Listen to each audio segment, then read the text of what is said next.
I have been a remote employee for nearly 13 years. I've always said that it's not a work culture that's for everyone, but here we are in a global pandemic.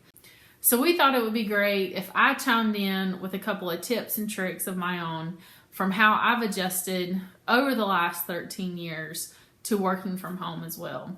And I thought of some creative ways I could do that, and that starts with doing the interview from my stairs. So the first point that my stairs allow me to make is that I 100% agree with all the other experts out there who say that you should have a dedicated space in your home for whatever work you've brought home, whether that's schoolwork or computer work. I have so much empathy for all of you out there who've been thrown into environments where your home was already packed to the gills. You weren't planning on bringing your job into your house.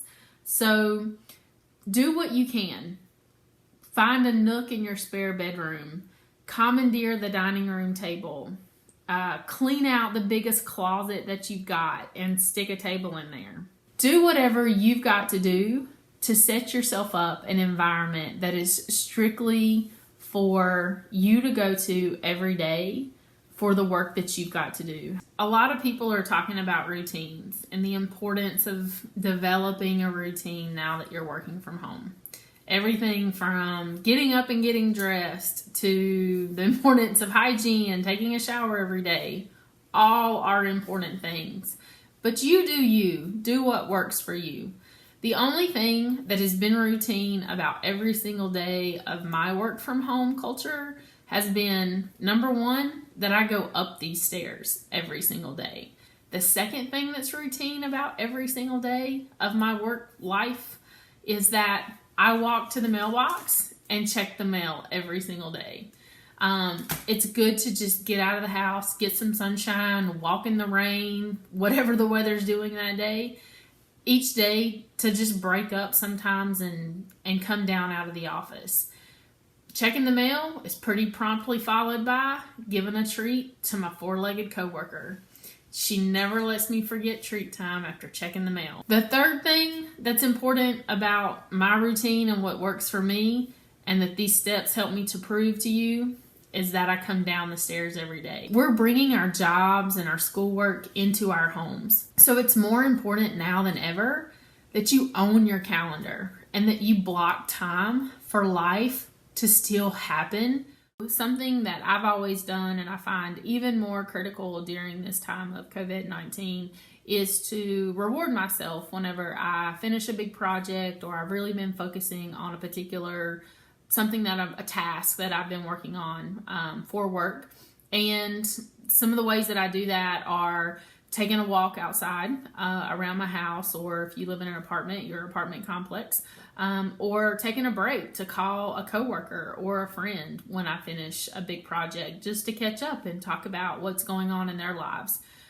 These are great ways that we can stay connected with one another, but I think it's even more important as we work remotely to stay connected with each other. Because think about when you were in an office environment, you would probably talk to your coworkers from time to time, and it's very similar in a way to reward yourself for finishing maybe a big project or something that you were really focusing on. I think whenever we go back to whatever the new normal is for our country, we're going to have more people who want to be virtual employees, and that's great.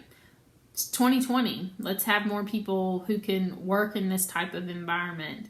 But I think we're also going to have people who say, I absolutely still want to be in an office and around other people. And when you have that, it's just natural that conversations are going to happen in the hallway and people are going to stop by your office and you're going to make decisions about projects, or you're going to run down the hall and grab Tim or Jane and include them in a particular project and maybe forget to chat with John, who could also be engaged in that particular conversation because John works from home and you just didn't think about calling him because he's not as accessible as Tim, who's down the hall in an office.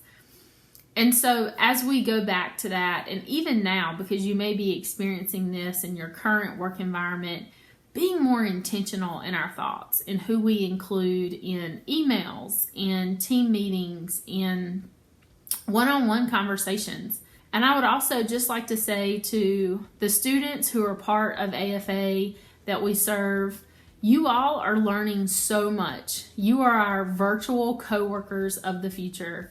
You're learning so much right now as you finish up your semesters in a virtual way, and we can't wait for you to join us in virtual internships and as virtual coworkers. Maybe some of you are new grads who are just now being hired into maybe a virtual full-time job that you didn't necessarily plan to start in May, and now you see that you are. So we look forward to all the wisdom that you're going to bring into the workplace, and the knowledge that you're going to bring as well to help us transform the workplaces of tomorrow.